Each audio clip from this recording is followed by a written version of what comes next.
Silenus, the satyr with the upper body of a man and the lower body of a goat, found himself lost. To be honest, he had overindulged in drinking and fallen asleep in a garden, making it impossible for his companions to locate him. Consequently, they returned home without him.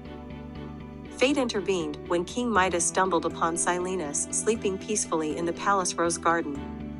"You are welcome to stay here with me if you wish," Midas offered. Silenus was a gifted storyteller, and for 5 days, he entertained Midas and his court with his captivating tales.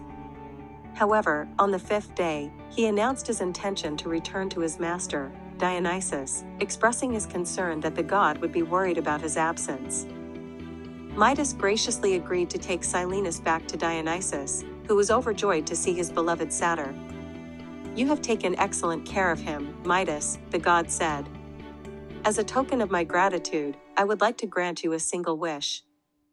Without hesitation, Midas exclaimed, "I wish for everything I touch to turn to gold." Dionysus's eyes gleamed with approval, and the wish was swiftly granted.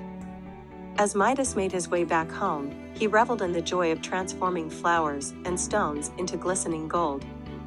But to his dismay, the same transformation occurred in his own palace, turning everything he touched into gold. "Oh, the irony," Midas chuckled, realizing the consequences of his wish. Thirsty from his adventure, Midas reached for his wine cup, only to find it transformed into a solid gold vessel. As he attempted to take a sip, the wine, too, turned into gold, leaving him utterly parched. Midas's dinner was equally disastrous.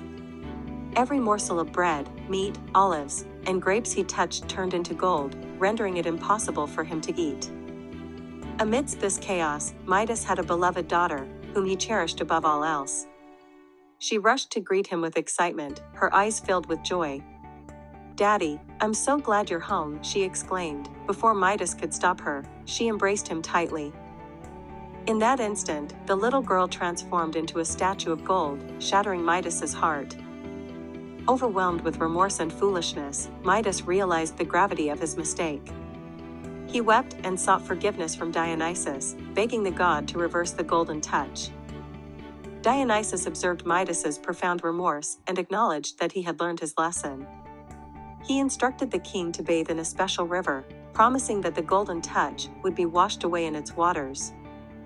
To this day, the sands of that river still contain specks of gold, serving as a testament to the enduring impact of Midas's foolish wish. King Midas returned home to discover that his little girl had regained her normal state. Overwhelmed with joy, he exclaimed, "I am indeed rich indeed," as he embraced her tightly.